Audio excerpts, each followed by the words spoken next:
Okay, in today's class we're going to recap over the 24 books. There are 24 books in the Bible as we have it today. The Bible was basically sealed by the leaders of the Great Assembly.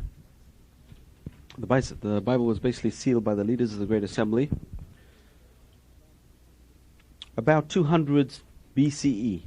About 200 BCE, the Jewish Bible was sealed, and no more books were allowed to be added to it.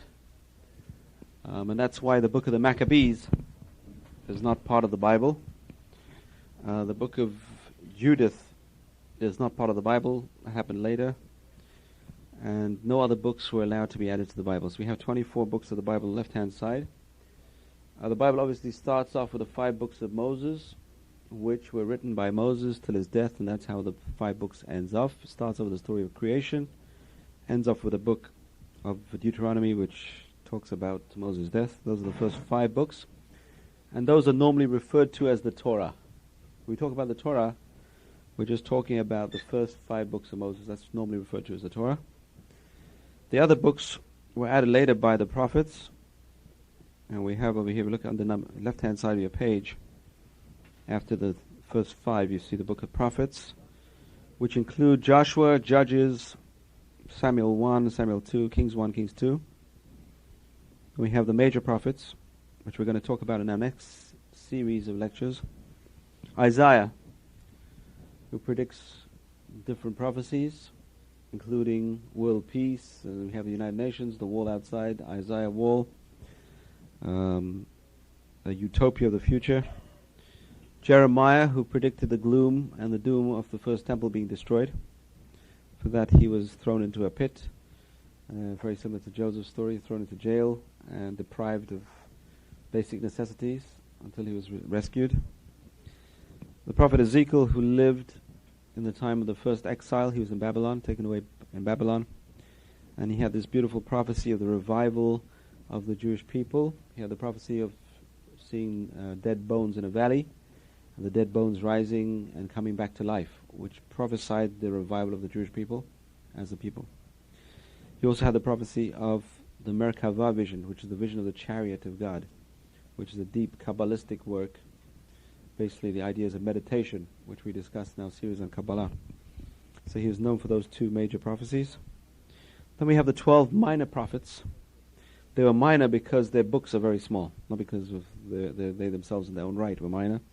They themselves were major people, but they wrote small books. We find major prophets who never wrote any books. Like, say, Elijah, who's probably the best-known prophet. What book did he write? Never wrote any books. But he's included in the book of Kings, because he referred to the kings. He was always around rebuking some of the kings of Israel.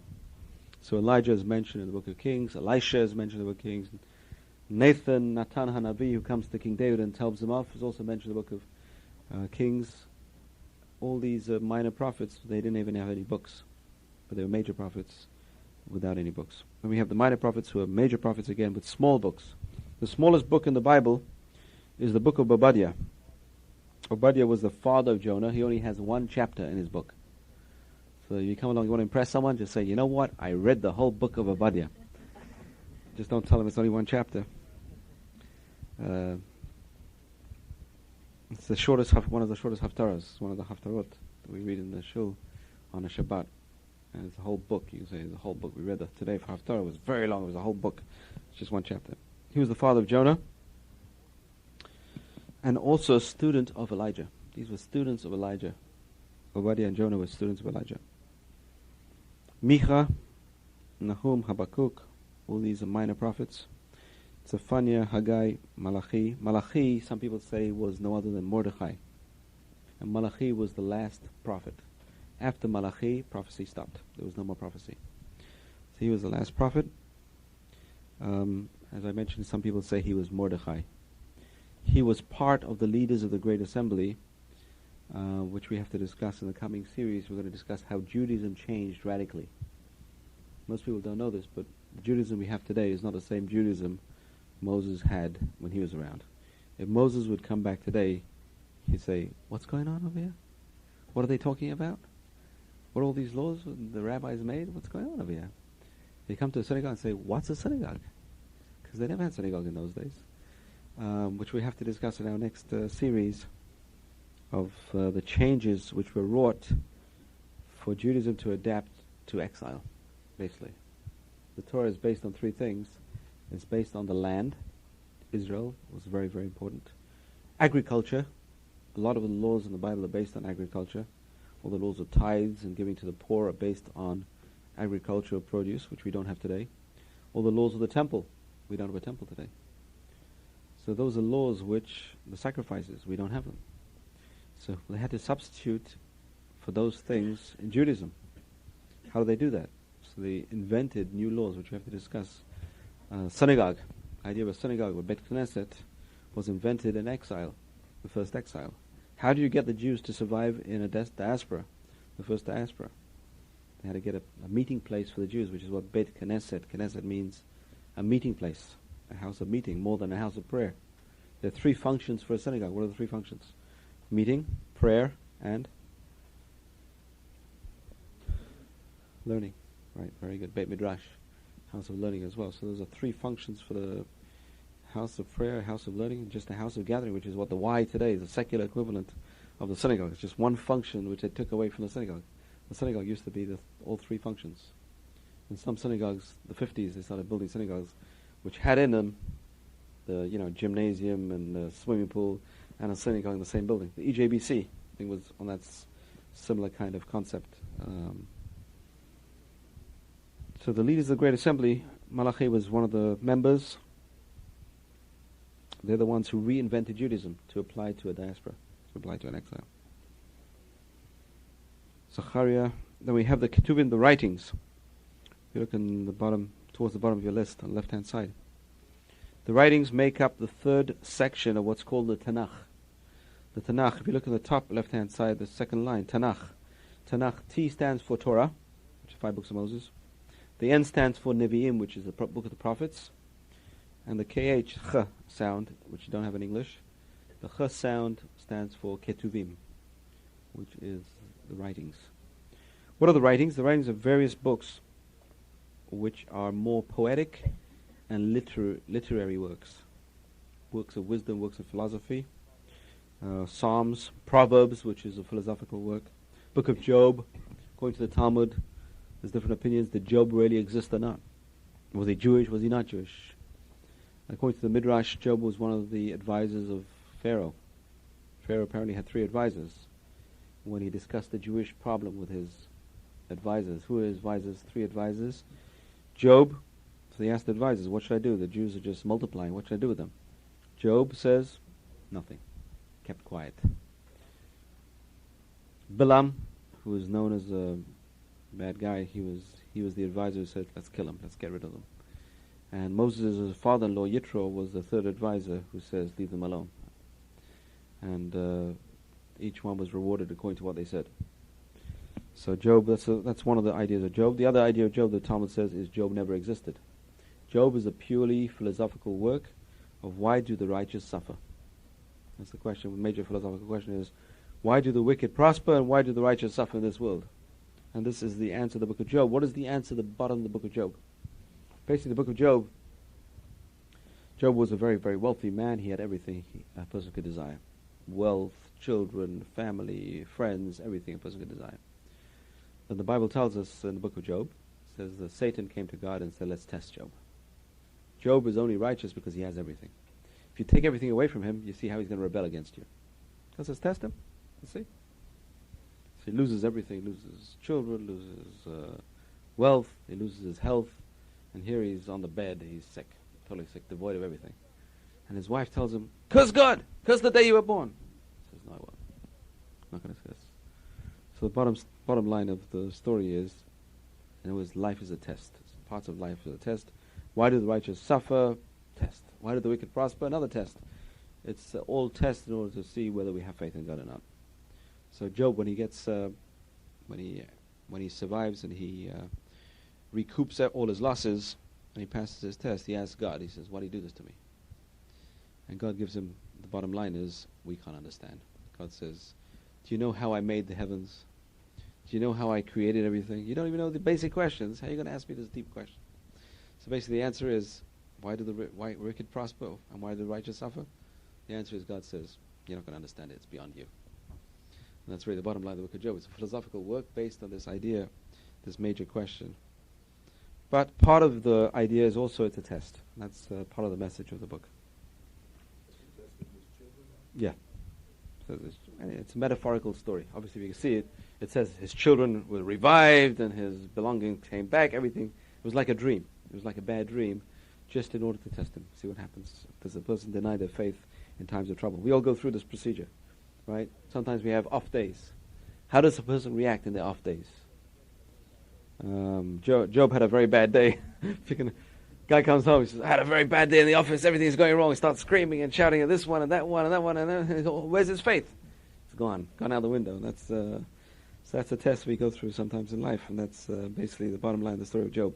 But it was exaggerated to tell us it was a bad test. You can imagine the Holocaust was like the test of Job.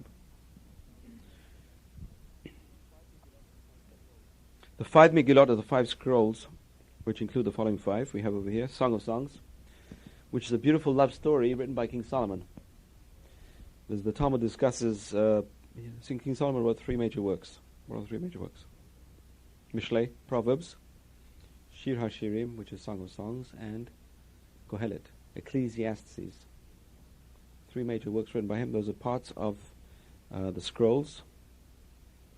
Song of Songs, Ecclesiastes, and Proverbs, which is part of Chronicles, which we'll discuss. Those are the 3 major works. Proverbs, beautiful Proverbs. The most famous one is spare the rod and spoil the child. Where does that come from? That's King Solomon's Proverbs. Empty vessels make the most noise. King Solomon's Proverbs. Kohelet is known. There's a famous song based on Kohelet. Which one? The birds.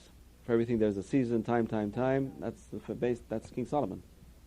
The story of the 2 mothers fighting over the baby, and King Solomon says, cut them in half. That's King Solomon's wisdom. That was last week's Torah portion. That was King Solomon.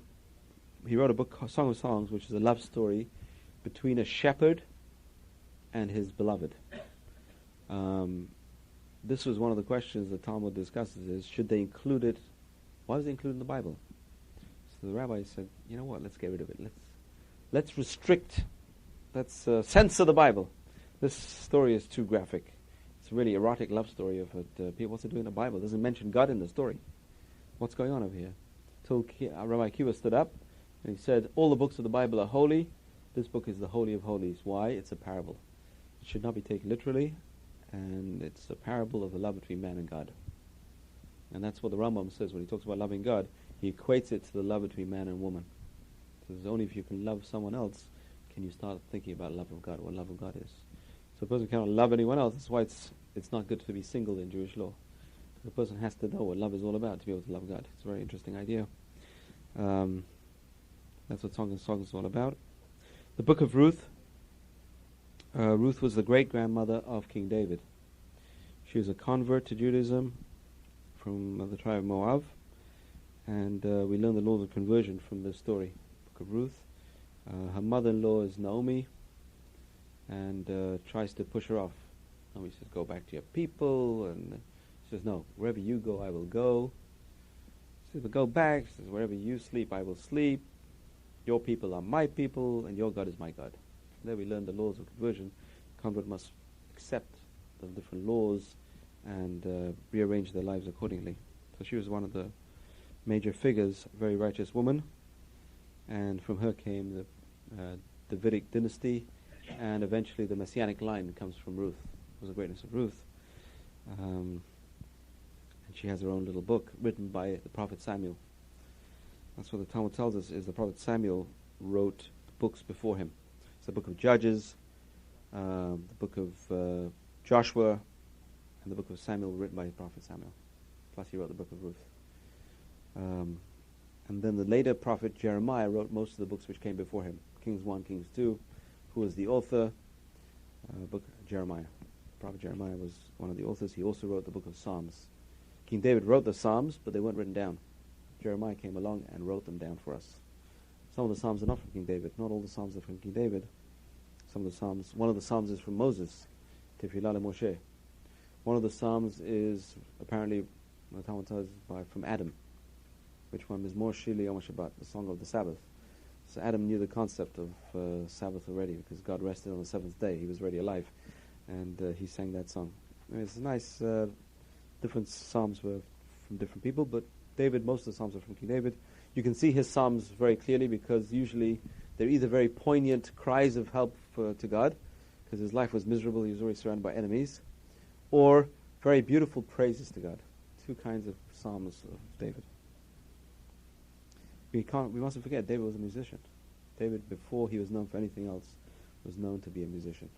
He was the one hired by King Saul to play the harp. He's a gorgeous musician. If only some of his music survived with his words. We have the lyrics, but we don't have his music. So it's unfortunate we don't have the musical notes of the songs he played the words to. But these are songs which they sang in the temple. They had an orchestra in the temple. The Levites were the singers and the players. So the Levites, one of the duties was to be very musically minded and to conduct the services in the temple with an orchestra, with a band, and singers, vocalists. And they would sing these psalms.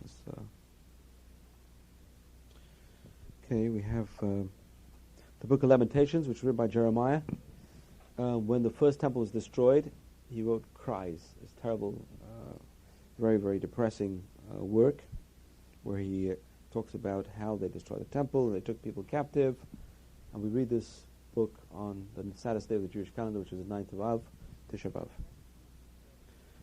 Ecclesiastes, we said, was Kohelet, was written by King Solomon, full of his wisdom. He's noted for the first saying. The first saying is, vanity of vanities, all is vanity. He says the word vanity 7 times, alluding to the 7 days of the week. Everything is vanity.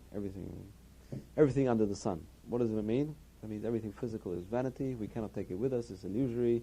This life is temporary, and bang, we're gone. What is worth it? And he ends off with his work by saying, Sof davar kol nishma. The truth of the matter is,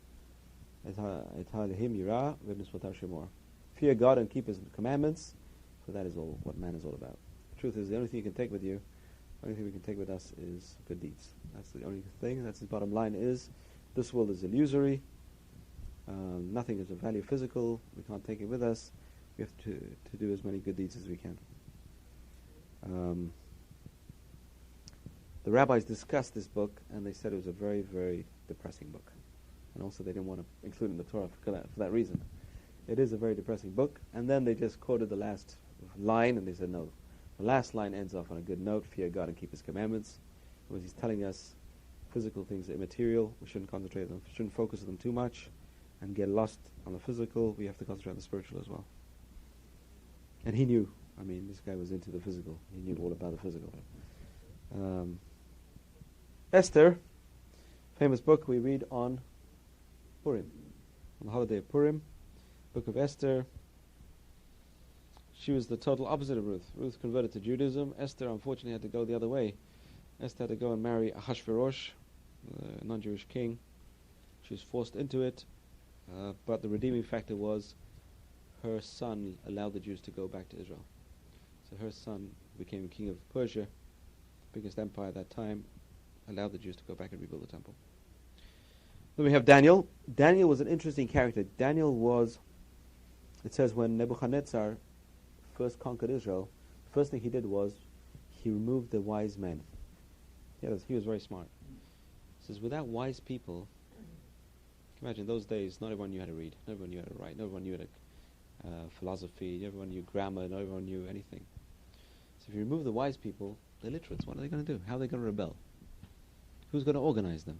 There's no organizers anymore. So his policy was, when he conquered a country, take the elite away. Take all the nobles, everyone of any position of authority, remove them. So the first thing he did is, he took the house of David, all the kings, all their family, took them to Judah. He took them to Babylon, and all these wise men, and Daniel was one of the wise men. Took him with him. He became the advisor to Nebuchadnezzar, the king of Babylon. When the Persians conquered, what happened was the famous story of the writing on the wall. There's a saying, did you see the writing on the wall? It comes from the story of Daniel. Nebuchadnezzar dies. His son Belshazzar takes over. And to announce his reign, he has a beautiful feast. What today we'd call an orgy, probably. And in the middle of this orgy, they see a hand, imagine a hand coming from nowhere, writing on the wall. Writes 4 words, Mene Mene Tekel Upharsin, and no one knows what it means. Do you know what it means? I know what it means. Just read the book. So they say, look, this guy Daniel is very smart, call him in, maybe he knows. Comes in, says, wow, he says, guys, he says, the Persians are going to conquer us tonight. We're dead. And straight away, bang! Persians conquer, they have no time to defend themselves, they're taken over. And the Persians get the report, this guy prophesied, this guy understood the writing, that he predicted you guys are going to win. So the king made him his advisor as well. The king was Darius. Darius the first, or in Hebrew, Daryavish. He made him his advisor. The other advisors got angry. Why do they promote this guy from nowhere? And they planned his downfall. They saw him every day. He would pray by the window. Daniel would pray by the window, pray to God by the window. And they would ask him, who are you praying to? So we have this invisible, all-powerful one God. So what they did, they connived, and they made the king announce that everyone has got to worship him. They made a big statue of the king. Whoever doesn't worship him is going to be fed to the lions. That's the famous story of Daniel and the lion's den. That's where the source is. So he still prayed in the window. He didn't care. They threw him in the lion's den. And the miracle is the lions, who were very hungry, didn't eat him. And when the king saw this 3 days later, saw Daniel walking around among the lions, he just couldn't believe his eyes. So he took him out and put the other advisors in there instead. That's the story of Daniel Lion's Den. Daniel apparently was lowered by Hashverosh. Hashverosh was the next king in line, and his name was therefore changed to Chatach. Chatach in Hebrew means cut. He was cut down from his former glory. That's why his name was changed to Chatach. That's what the commentaries say. Daniel became Chatach, and Chatach was one of the advisors to Queen Esther. So that's why she was so close to Chatach. He was no other than Daniel. That's what the commentaries say. And that's why everything fits into place. Then we have Ezra and Nehemiah. Ezra and Nehemiah were the ones who rebuilt the second temple. Ezra was the cupbearer to King Darius II, who was the son of Esther. He was very close to him, very friendly with him, and he got the permission to rebuild Israel again. The whole first exile was only 70 years, that's all. Tiny compared to the second exile, which is 2,000 years nearly. Then we have the book of Chronicles, which is called Divrei Hayamim, which really lists history. All the different histories from the time of Adam till the end of the second temple period, all the way down to the end of the first temple period, all the way down. It tells us how long people lived. So it would give you, say, King Solomon tell you he started to reign when King David died, and he reigned for so many years, and this way we know Jewish history. So this is the source of Jewish history, Chronicles 1 and Chronicles 2. In Hebrew they're called Divrei Hayamim. Divrei Hayamim really means a diary, the words of days, or diary. Okay, so now this is called the written law. These 24 books are part of the written law, Torah Shebachtav. The written law, and you see the written law ended about 2,400 years ago. Okay, 2,400 years ago, that's when the Jews rebuilt the second temple. That's when no more books were added to the written law. So any books which came after that, like the book of the Maccabees, as I mentioned, were not included in the written law. Now we come to the oral law. What happened was, when Moses got the Bible is impossible to understand. To take everything literally, it's impossible. Why? There's so many different things which are hard to understand. Let me give you an example. The Bible says when you eat a meat, you will slaughter the chicken or slaughter the animal. How do you slaughter it? It doesn't say. So how do you know how to slaughter it? You use a knife, you use an axe, what do you use? So all these things were given to Moses on Mount Sinai. The Bible tells us you'll put a sign on your hand and between your eyes. It doesn't say how. The Bible says write these words on the doorpost of your home. Do you write it on a scroll? Do you write it directly on the doorpost? Which words? Doesn't say. So the oral law was given to Moses as well. The explanation was given to Moses as well. That's what he was doing up there 40 days and 40 nights. He was learning the explanation of what he had received. So you have the written law and you have the oral law, which was given to Moses as well. And that's part of our belief system. And that later on became known as the Mishnah. It was written down 2,000 years later by Rabbi Judah the Prince. Rabbi Judah the Prince lived after the second temple was destroyed by the Romans, about 100 CE. He lived about 100 CE, and in his time, because of the Roman persecution, all this was known orally. People knew this by heart. This knowledge was being lost because of the war, because of the troubles. So he said, let me write down before it's forgotten.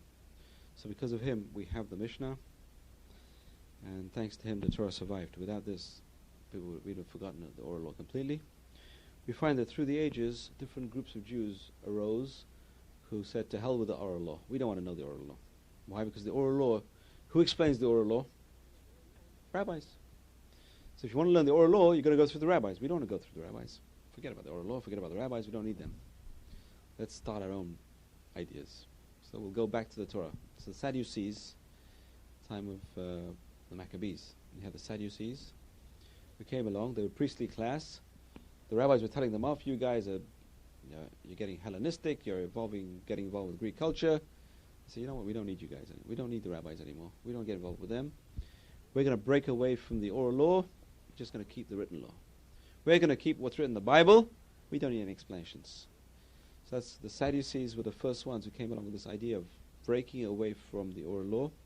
So in the time of the Second Temple period, you had Sadducees, the Pharisees, who followed the rabbis. They're called the Rabbinites. And then you had on the right wing, you had the Essenes. The Dead Sea Scrolls were by the Essenes, the sect, in the Second Temple period, who didn't recognize anyone else. To hell with everyone else, they're all bad. The temple is not being run properly, and we're going to build a third temple based on totally. So really, they were a right-wing sect who didn't recognize anyone else, and that's the idea was. The original research was they were a monastic kind of sect. Today they're saying no, they actually got married. Monasticism is against Judaism. I mean, there's no way of reconciling to both of them. You cannot be a Jew and be a monk at the same time, because a Jew involves going out in the world, getting married. It's a mitzvah to get married, and not withdrawing from the world. But that's what they did. They tried to withdraw from the world and develop their own holy system of doing things. So that's the three groups. And eventually you had other groups. First group is the Kutim, the Samaritans. Today they're called the Shomronim. Today you have around 400 of them left, 400 families. They live on basically the West Bank in Jordan. A few of them live in Jordan. Till today they offer up a paschal lamb. Their holy mountain is Mount Gerizim. Har Gerizim, there's very few of them. They keep the written law, they don't keep the oral law. And they have their own Bible written in their own language. So they have a scroll, very, very old scroll. It's probably older than any Bible we have today, but it's in a different language, different writing. So they're the Samaritans. They were brought in when the 10 tribes were removed by the Assyrians. It's interesting, the group we had here on Monday night, they are Assyrians. They're not Jewish. They weren't Jewish. The group we had playing music, all of them, all three of them. They were Assyrians. They're the original Assyrians. They descended from the original Assyrians. Arameans. They call themselves Arameans.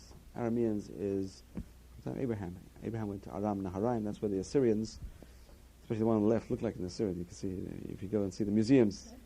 They really, these guys, one on the right and the right and left. They're the Assyrians. They destroyed the first commonwealth of the 10 tribes, Israel. The original Israel was destroyed by the Assyrians, and the Assyrians had a policy of moving populations. When they conquered a country, they would remove the population, move the population to a different location, and then put another population in their place. This way the population would not revolt against them. They had no link to the land. So what they did is they took away the 10 tribes. We don't know where they put them, and they put in their place these people, the Shomronim, got put in their place. They call the Shomronim because they moved to the Shomron. What happened, these people didn't like Israel. They wanted to go somewhere else. They went to the king, they complained, and the king said, okay, why don't you adopt these people's culture and you may acclimatize yourself to the land. So that's why they became Jewish. They all became Jewish, but they didn't accept everything, and that's why today we do not recognize them as Jews. They became Jewish and they didn't become Jewish. Their conversion was not a proper conversion, and later on they weren't accepted as Jews. Later on it's interesting. They consider themselves the Jews, not only as Jews, the Jews. We may not be considered Jewish. But there's only, they died out. They really died out. They take the Bible literally. The Bible says, don't leave your houses on the Shabbat. They don't leave their houses on Shabbat. It says, don't light a fire. The houses are dark. There's no electricity. They don't use electricity. They keep the Bible to the letter. Whatever they keep to the letter. They keep better than what we do. They write the 10 Commandments on the doorpost of the home. There's no mezuzah. They write the 10 Commandments on the doorpost. So they keep it to the letter. That's the Shomronim, the Samaritans. We don't recognize them as Jews. And then afterwards, another sect broke away called the Karaites. Right? The Karaites were much later, 800 CE. 800 CE. They broke away. They were in Babylon. They broke away from again, because of political argument. Their leader had a fight with the rabbis of his time. He says, to hell with you guys, don't need you. I'm going to start my own version of Judaism. I don't need. So he broke away from the oral law. No oral law, just written law. And again, you cannot survive without the oral law because you need an explanation. So they wrote their own commentary. He had to write his own commentary to explain the written law. That's how the Karaites came along. They are considered Jews, but you cannot count them in a minyan.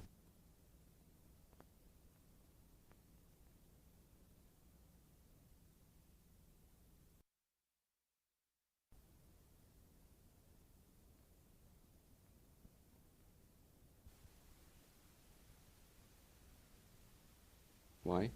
They don't believe in a minyan. It's a rabbinical law. So how can you count someone in a minyan who says, "I don't believe in a minyan. I don't accept this"? There's about 30,000 Karaites left today. But at one time there were more Karaites than Jews. At one time there were more people who said they were Karaites than the Rambam Maimonides was one of the guys who fought against them very successfully, and really they accepted Jewish law. Yeah, there's about 30,000. They have their own synagogues, which is interesting. I don't know what they do inside, but yeah. But today there's not much difference. There's not much difference. Yeah. Yeah. The Shomronim won't marry anyone. Okay, so the Mishnah, which is the oral law, which caused all this controversy. The oral law was obtained from Moses, most of it. The rest was added by the rabbis later. And that's part of the Mishnah as well. So the Mishnah includes 6 different sections. First section deals with agricultural laws. Second section deals with festivals, all the laws of festivals. Then we have the laws of marriage and divorce, which were very advanced at that time. Jewish laws of marriage were very, very advanced. Why? Because the rights of women were greatly respected. In Jewish law, a man has to respect his wife. She had most of the rights. She had rights. The rabbis enforced a law called the ketubah. The ketubah is the marriage document, which was really revolutionary 2,000 years ago, to make a marriage document where the man was obliged to pay a certain amount of money if he got divorced or if she was widowed. It's tremendously revolutionary. Plus he commits himself to 3 things. The Bible already gave women 3 rights. What are the 3 rights? Who got married last? Who knows their rights? The Bill of Rights. The Bill of Rights of women. 3 rights. Yeah. Support, financial support, clothing, and conjugal rights. The woman had 3 rights. Don't forget, 3 things you can demand. They're my rights. This is from the Torah. This is not from the Ketubah. The Ketubah gives added financial rights in case of divorce or being widowed. So that's including laws of women. Nezikin, damages, civil law. Most people don't know that Judaism includes civil law. Tremendous body of civil law. 1/4 of the code of Jewish law is based on civil law. It's all civil law. Laws of damages, laws of business are all included in Jewish law. Jewish law is a complete system. There's not a system like it. It covers everything from morning till night. A person's in business, a person's at home. Everything is covered by Jewish law. Jewish law, nothing was left to guesswork. We'll see, the rabbis have plenty of time to go and discuss every intricate detail of law. We're going to come to that. Then we have 2 sections of the Mishnah which dealt with the temple. Holiness and purity. Most people today do not study these works because they don't apply to us. So 1/3 of the Mishnah does not apply today. 2 out of 6 of these volumes do not apply today because they're based on the temple. There is now an organization trying to relearn these things. They want to rebuild the temple. They call the temple faithful, and they're the ones causing this. They're trying to go into the mosque and pray over there, and this and that. The Arabs hate their guts. And they're the ones trying to bring back revival into these laws. And if you go to the old city of Jerusalem, you'll see different organizations there exhibiting how the priests dressed and what the temple looked like and this and that and the other. So they have museums, they're building museums just to raise awareness of the temple service. Then we have the Talmud. The Talmud basically is called also Gemara. Okay, so Gemara is the Talmud. The Talmud is a commentary on the Mishnah. So the Mishnah includes 6 different volumes. The Talmud is a commentary on the Mishnah. As you can see, the rabbis have plenty of time, not much else to do, and they had to comment on the Mishnah. What happened was, over a period of time, people forgot what the Mishnah meant. The Mishnah was written down basically to aid the memory. So a person had the memory of all these laws, but he had to memorize just the headings, just to remind him what happens. So like I'm a physicist. But once in a while I've got to go over what I learned. But I know if I know the headings of what I know, then I can go and research each topic. I can remember. It aids my memory. So the Mishnah served as an aid to the memory of the people who learn the Mishnah. They would learn the Mishnah and say, oh, that's what it means, and this it really revolves around this topic, and they expand on it. So what happened was people were forgetting what the Mishnah meant. So the people in the Talmud discuss what does this Mishnah mean, what is the background behind it, what is it getting at, and it throws a completely different light. If you learn the Mishnah without the Talmud, it's impossible to learn, because we don't know the background behind it. There are 2 Talmuds. One Talmud was written in Israel, time of the Romans. Unfortunately, the Romans were not very favorable towards the Jews, especially after the Bar Kokhba revolt. There were very, very few Jews left in Israel. They destroyed Israel, totally destroyed Israel. The Jerusalem Talmud was therefore very short. It's tiny compared to the Babylonian Talmud, and that's why today most people don't learn it. It's not as authoritative as the Babylonian Talmuds. The Jerusalem Talmud, even though it's written in Israel, is not authoritative. Why? Because they didn't have time to discuss all the different topics. It's very brief, there's not much discussion, and not much debate, and not much expansion on the Mishnah. The Babylonian Talmud, however, they had plenty of time. Jews in Babylon were not afflicted by the Babylonians. The Romans didn't conquer Babylon, and they pretty much had their own system, their own organization. They had what's called the Exilach. Heard of the Exilach? The Exilach was called the Reish Galuta. The head of the exile was a descendant of King David, appointed by the Babylonians to govern the Jews.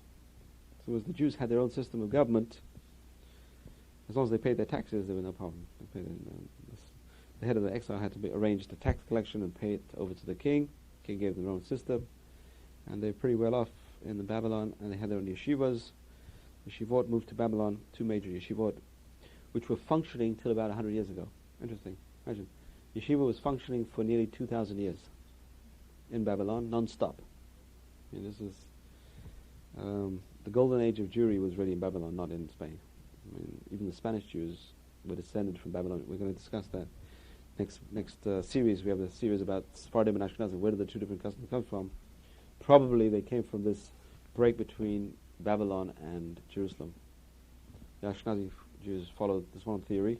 Ashkenazi Jews followed the custom of Jerusalem. The Sephardic Jews follow the customs of Babylon, which we're going to discuss next series much more in detail. Then we have the major commentators, medieval commentators, who are super commentaries on the Talmud. So don't forget, the Talmud is a commentary on the Mishnah is a commentary on the Torah. Now you have the commentaries on the commentaries of the commentaries. And then it keeps on going down like that. You get commentaries on commentaries on commentaries, and the Torah just keeps on expanding exponentially. I mean, today there's no problem. You can fill up rooms and rooms of books. There's no problem. So definitely the Mishnah was given to Moses. The oral law was given to Moses, not the whole Mishnah. Some parts of the Mishnah were made by the rabbis. Rabbinical law. Let me give you an example. Rabbinical law. Laws of Purim. Purim was not around when Moses was there. There's a whole tractate in the Mishnah on Purim. So that was obviously not given to Moses. Purim wasn't around time of Moses. Right. But again, the ketubah, the marriage document, was only instituted by the rabbis 1,500 years after Moses. That was not part of the oral law. So certain parts of the Mishnah were not part of the oral law. They were rabbinical laws which were introduced later, but incorporated in the Mishnah because that became part of Jewish law. So not all of the Mishnah is oral law, but a lot of it is. I'd say the majority of it is. 51% at least is oral law from Moses. So you have commentators on the Talmud. The trouble with the Talmud is it wasn't put into an orderly fashion. The rabbis had a habit of getting off into tangents. Imagine when you're discussing a topic and you want to expand on the topic. Sometimes they would mention someone's name about something which was relevant, and then when they mentioned it, they would remember other things that person said, not connected completely with what's being discussed. So say they had Rabbi Akiva said this, and say, oh yeah, Rabbi Akiva said this as well, and he said this as well, and he said this as well, and then they go off on a tangent, totally unconnected completely. So what happened was, a person who wants to learn Talmud can study a Talmud, say the laws of Shabbat in the Talmud. But how much of it is actually talking about Shabbat? There's other laws scattered in and thrown in at the same time, so therefore a person doesn't get a very good idea of what's going on. Plus there's tons of arguments. This rabbi says this, rabbi says this. You put 100 rabbis in a room, I mean, you had different arguments of what's going on. But how do you get to a bottom line? And there was a sequence of knowing how to get to the bottom line of the Talmud. And that was left to the codifiers. You have over here a list of codifiers, the major codifiers, who took the Talmud and learned the Talmud and said, you know what? Instead of a whole page of debates and arguments and rational thought, they just made it one line and said, this is the law. That's what they did, is they boiled down, they made a Talmud in a concise form, plus they did it in a very orderly fashion. So they put all these different laws, they put them in an orderly fashion. The major codifier was the Rambam, Maimonides, who apart from being a scholar and a philosopher and a doctor, also had the time to learn the whole Talmud. Don't forget, he learned the whole Talmud, and then in his own mind he ordered it in an orderly fashion. He started thinking, this law should really be in this place, and this law should really be in this place. And he wrote it down. The Talmud was in Aramaic. He wrote it in beautiful, clear Hebrew. He did a fantastic work. The clearest book on Jewish law is the Rambam. Well, the Code of Jewish Law cannot come close to the beauty of the Rambam. Not only that, but he explains it as well. He gives the philosophy of Judaism as well into the law. Again, he culls this from all different places, all scattered through the whole of the Talmud. How many pages does the Talmud have? If you learn one page a day, it'll take 7 years. That's how many pages the Talmud has. But again, that's Talmud with the commentaries. The pages started expanding.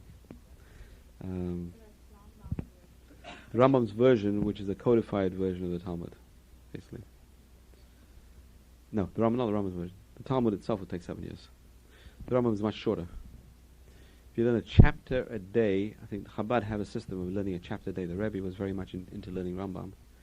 Learning a chapter a day, it takes about 1 year. Learn a chapter a day of Rambam. It's a good thing to do. You get a real idea of what Jewish law is all about if you learn one page of Rambam. Today you get the Rambam in English. They're selling these brown, very, very fine volumes, brown volumes. At least the first few sections of the Rambam are very, very interesting.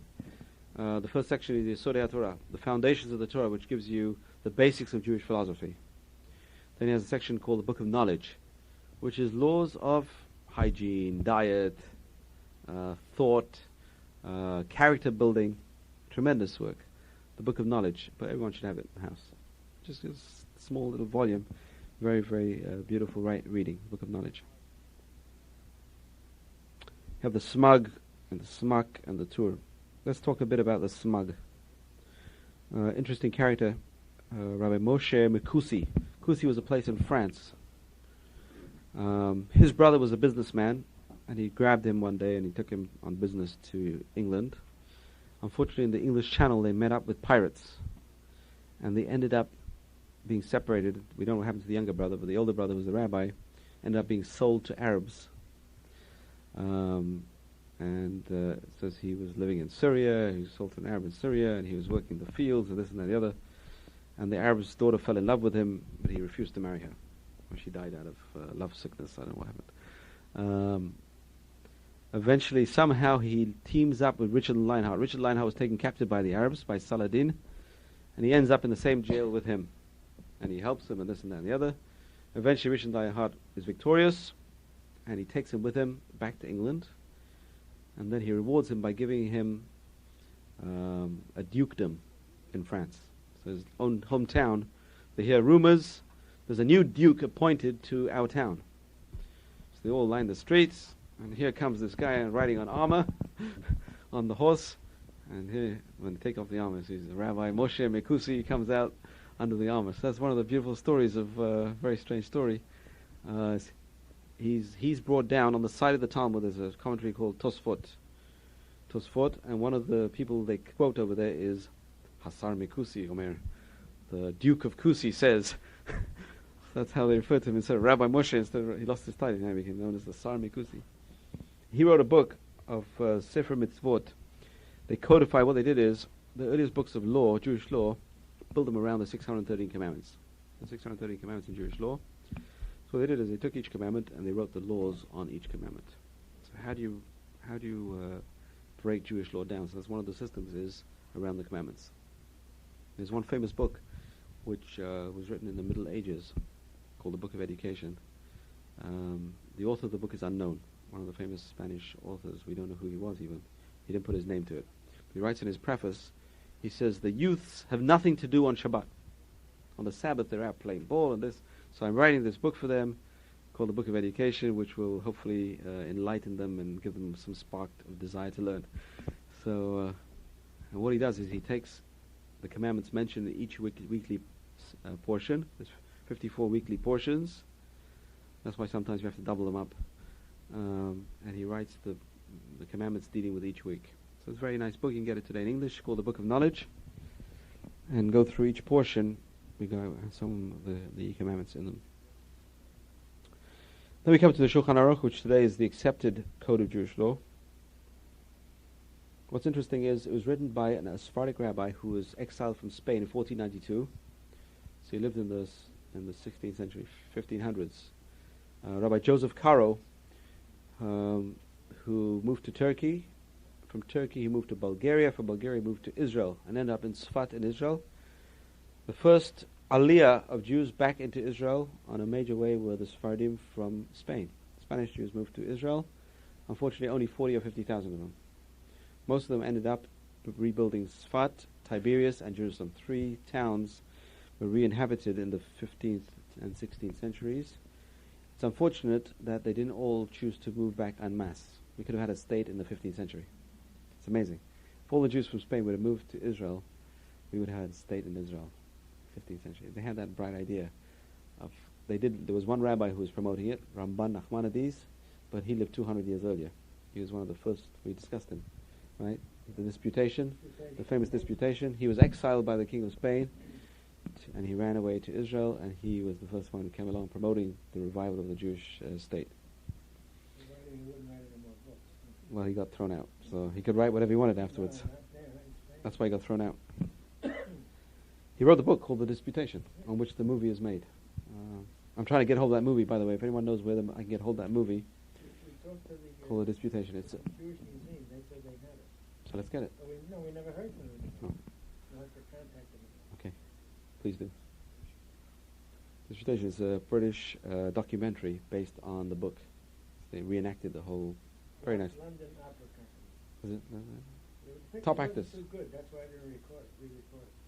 The picture was so bad. Okay.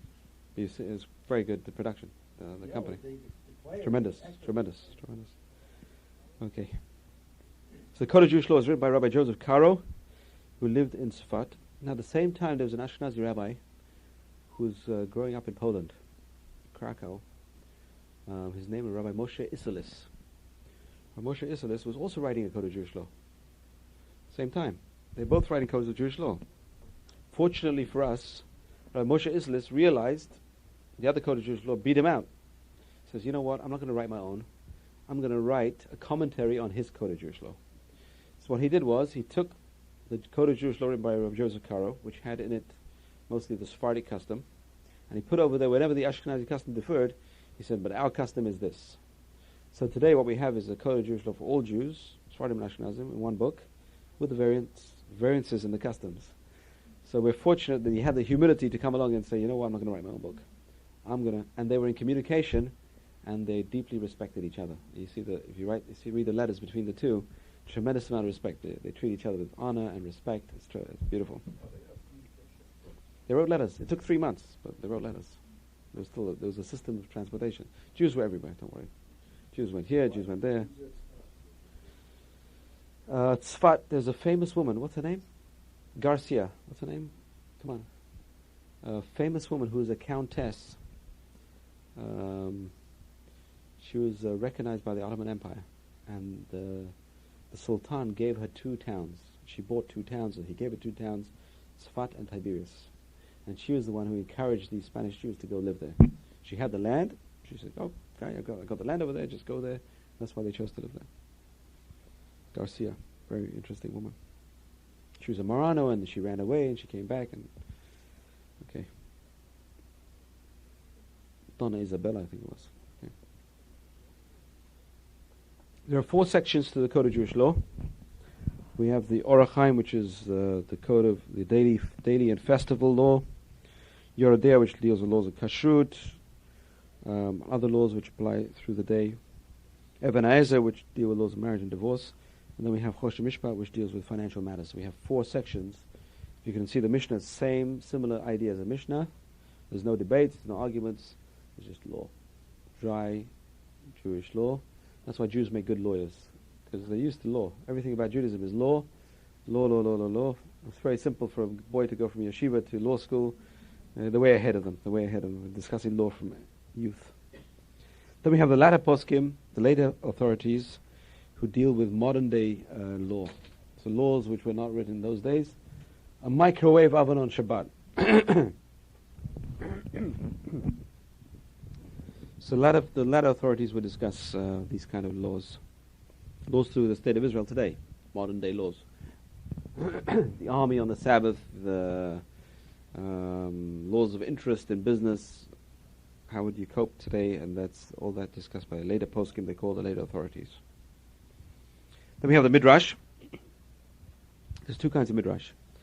There's one Midrash which is explanations of the stories in the Talmud.